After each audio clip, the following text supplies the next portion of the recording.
Okay, so welcome to our first study in the series. We will be studying the book of Daniel and hopefully we'll get into Revelation today. So this is only the first part in the series. So just give me a moment. I will share the stream with some others, and if you've joined the stream, feel free to share it with others so we can all hear what the Word of God has to say.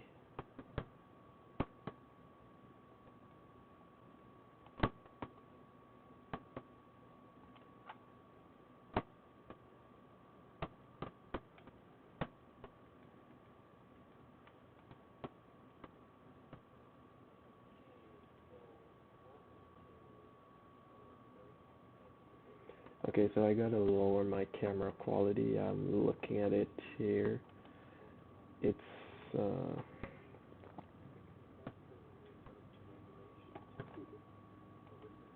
I'm kind of lagging a bit. Let's see. Oh no, I'm not able to change it now. We're just gonna have to work with this for this stream. Let's just test the web camera.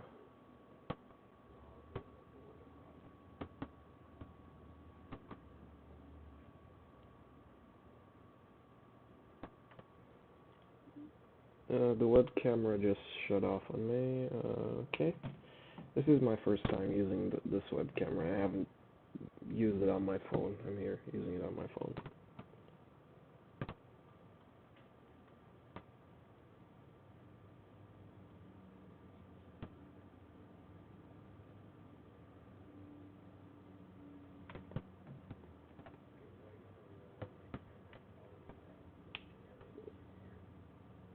I should have probably done a test stream first, but nevertheless.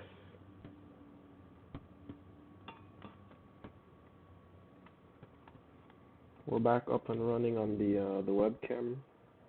So this one I use for the Bible and other materials.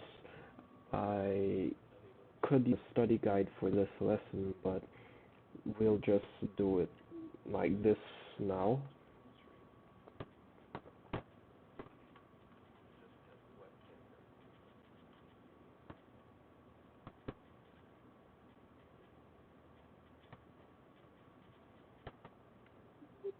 This is why I probably should have done this stream in 1080p.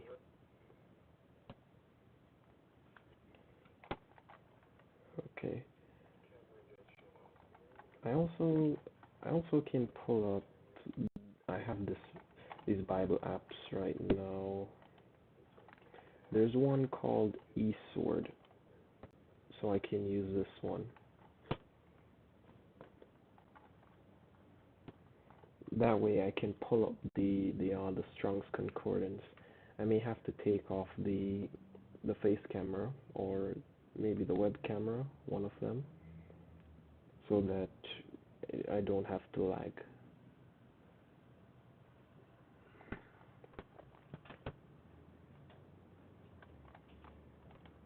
Or here we go. I'll try to silence. Take off this one.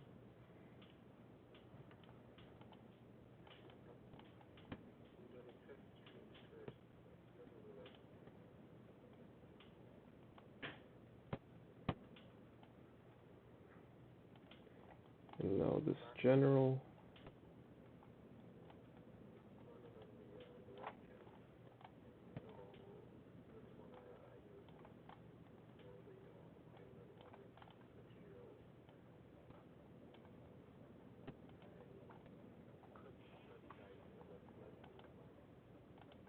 Okay, so that's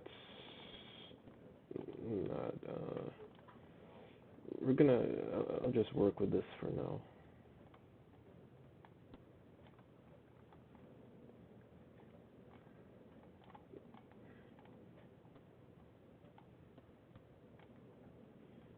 So this is eSword Bible app. We'll be using this as well on the stream.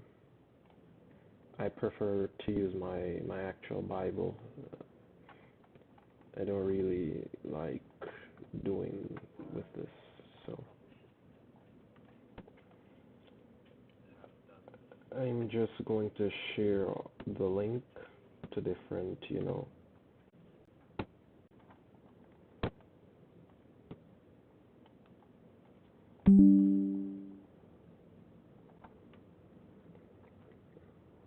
Oh no, I disconnected.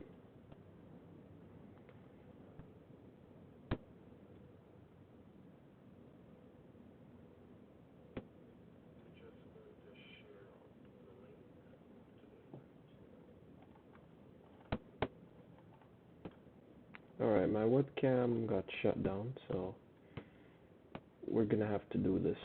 The e-sword. I want to use my regular Bible, but we'll work with what we have for now, at least.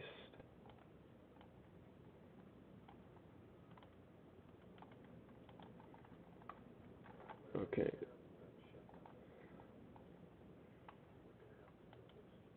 so YouTube Live, Control, select Stream, Daniel in the Revelation. Alright,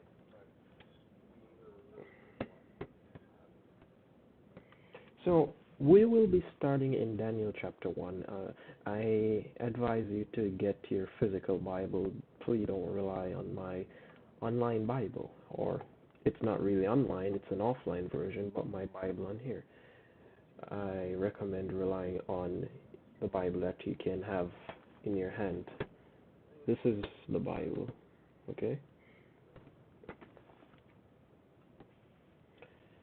I also use my pocket Bible. I have it on me, but for this, I was going to use the webcam as well, but I won't be able to use it, so.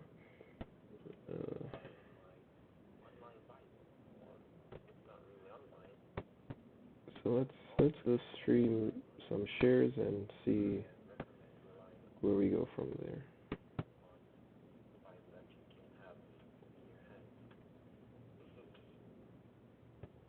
Sharing it to one more server.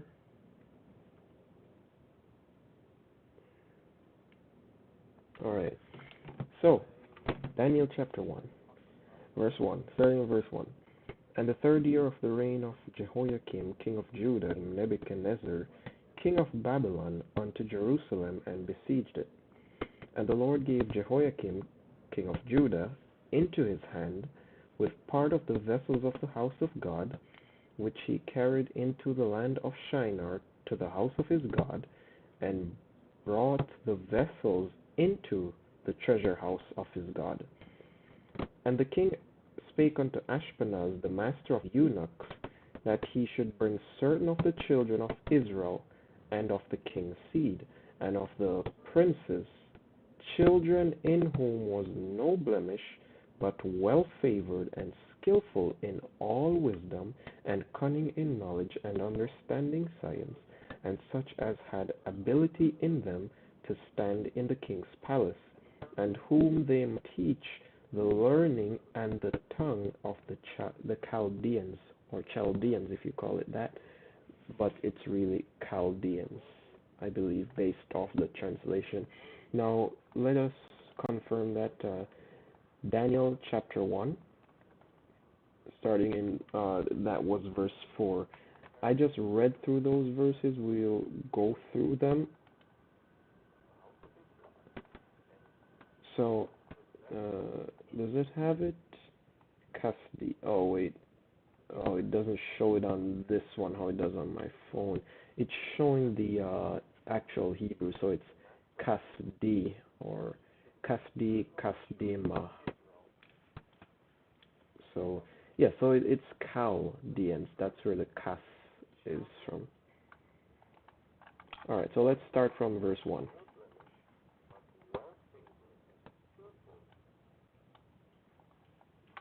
In the third year of the reign of King Jehoiakim, in the third year of the reign of Jehoiakim, king of Judah. So that's pretty plain. The third year of that king that he was reigning. Nebuchadnezzar. So in the midst of the third year, Nebuchadnezzar came and besieged Jerusalem. Now let's look what the word besieged means. He came onto Jerusalem and besieged it. There are two words there. The first one is sur, or sur, and it means, let me click on it so you can all see it. Sur, it's right down here. To cramp, or to confine, adversary, assault, besiege, bind, cast. There's the word enclose, fortify, distress, lay siege. That's a simpler term. So he surrounded it, to be more simple. So he came to Jerusalem, he besieged it. That means he surrounded it. Here's the other word, al, above, over, against, or so in other words, he just surrounded it. And then it says, and the Lord gave Jehoiakim, king of Judah, into his hand. So God gave Jehoiakim, king of Judah, into Nebuchadnezzar's hand, and then with part of the vessels of the house of God. Why not the full amount? Why just part of it? Well, that's a question you have to ask and answer it by reading the other parts of the Bible as well. I believe, I haven't gone through the entire Bible, but it should be mentioned throughout the books of Kings and Chronicles, if I'm not mistaken. It should be mentioned there. But they took a part of it. That's what Nebuchadnezzar did. A part of the vessels of the house of God, they carried it on to Shinar, to the house of his God. And that's with a common G, by the way. Let's pull it up right here. To the house. That's the bais, or the temple, as it's translated right there, of his God, which is of his Elohim. But this is not speaking of God as in with a capital G, which is the true God. It is speaking of Nebuchadnezzar's God, which the Babylonians, they worshipped various gods such as Baal. I believe they worshipped Ashtoreth, if I'm not mistaken, but some of those so-called deities they worship. He brought the vessels. I'll just pull this up on YouTube right here. I'll move this over so it can be seen. Alright. So we're back. And he brought the vessels into the treasure house of his God. That's again of the treasure house. Here we have it. That's that's a depository, the armory, cellar, garner house. Garner house is really where you gather all those materials and stuff. Let's say you bring the wheat into the garner. That's a phrase that would be said. I believe there was a hymn. I was reading through this hymn and going through the notes.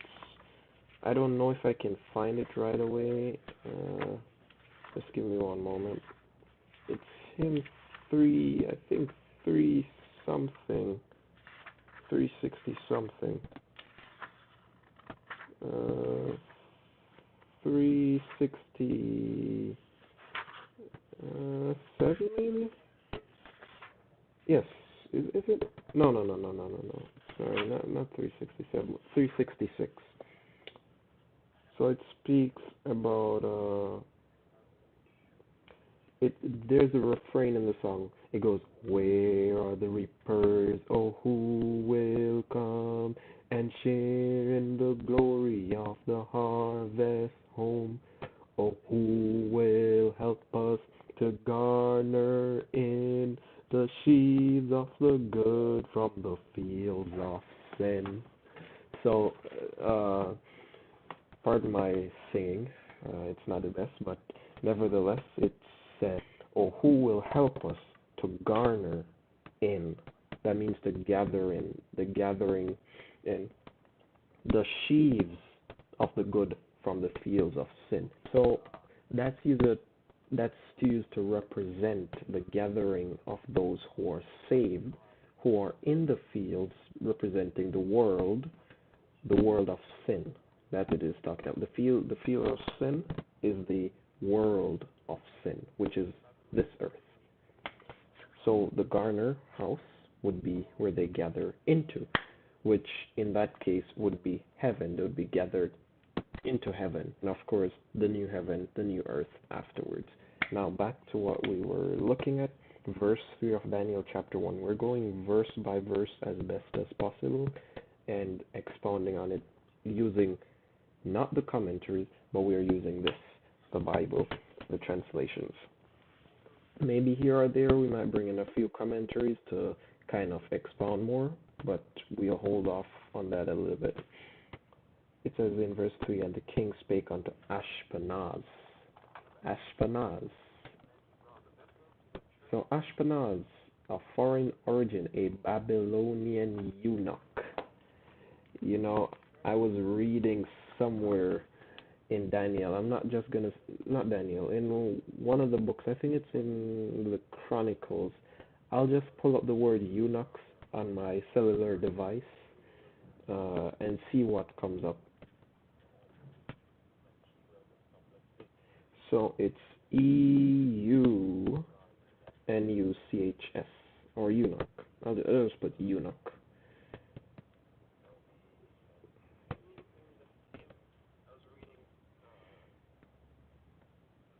Okay, so it's in one of the books of Kings, but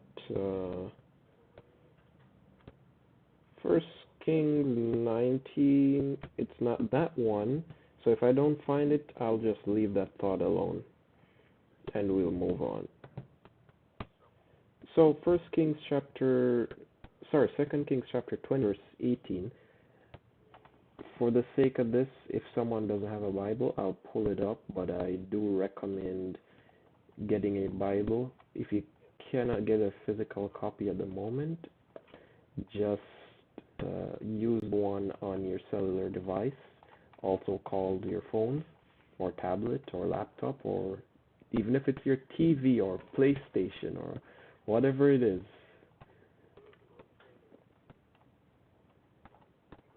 So, and of thy sons that shall issue from thee, which thou shalt beget, shall they take away. They shall be eunuchs. So what does eunuchs mean? A castrate. What does it mean to castrate someone now? I'm going to pull it up on Webster's 1828. I don't have it on that. They don't have a PC app for that. And if I load my browser, I don't want the stream to crash, so don't want to risk it. Sometimes that may happen. Straight.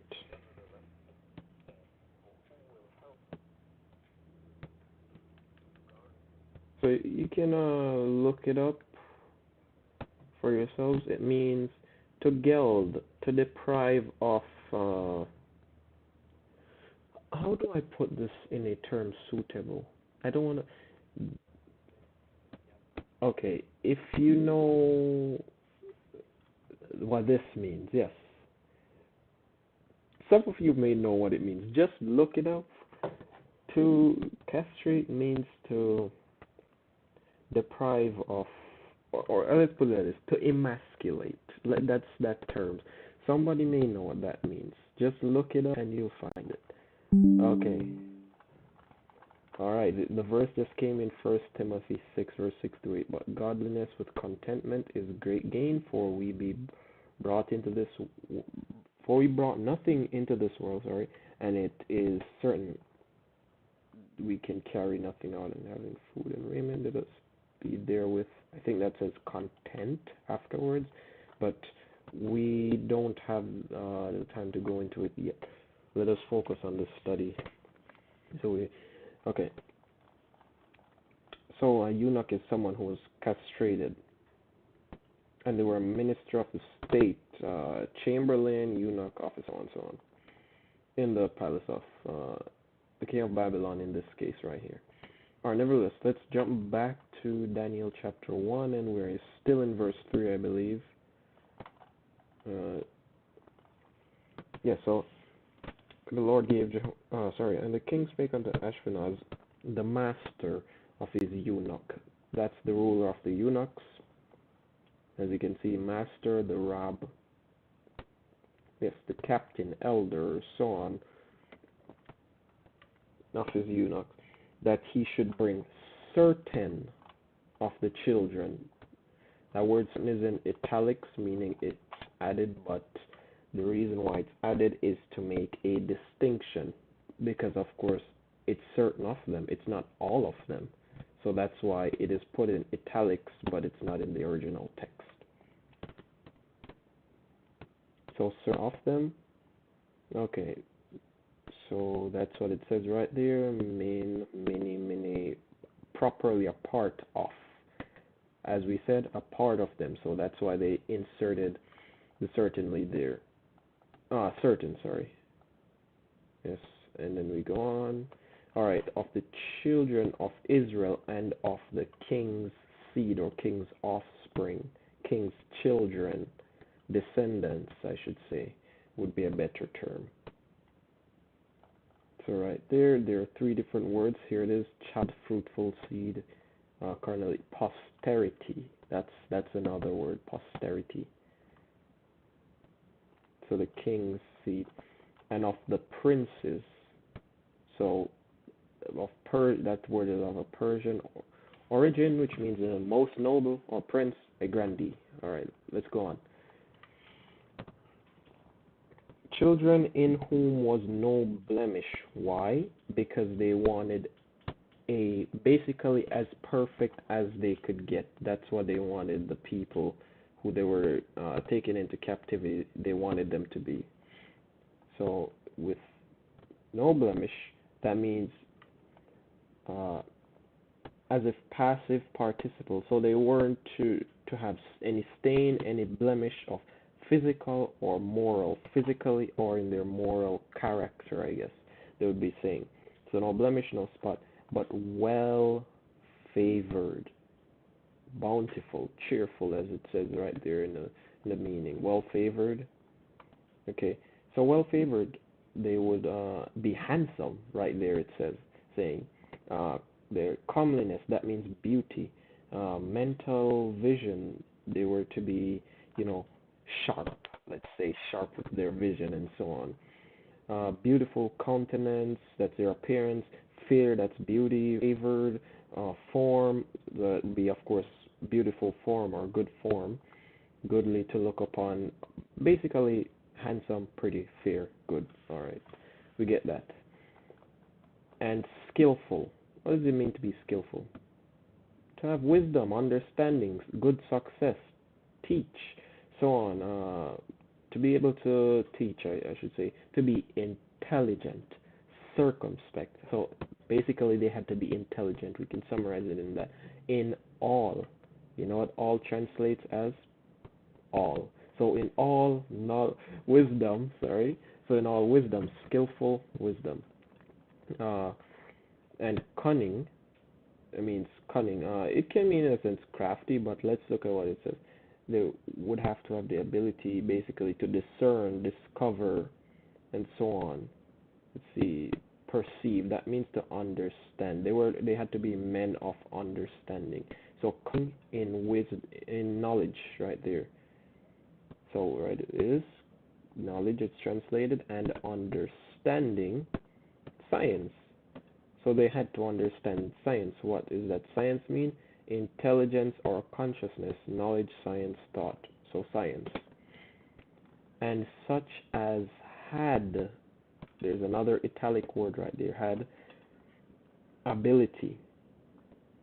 So they had to have the strength, the might, the power, basically the courage, the capacity, the means to stand in the king's palace, temple, palace. It translates as, and whom they might teach. You know what teach is? To instruct. They had to teach them. So the men were to learn. They were to be able to learn. The tongue, interesting word, the tongue of the Chaldeans. Nobody can say that it is a strange language, let's say, in the sense of, or you know how some people will go on with the babbling and say all of that, that is tongue. That's not what tongue means.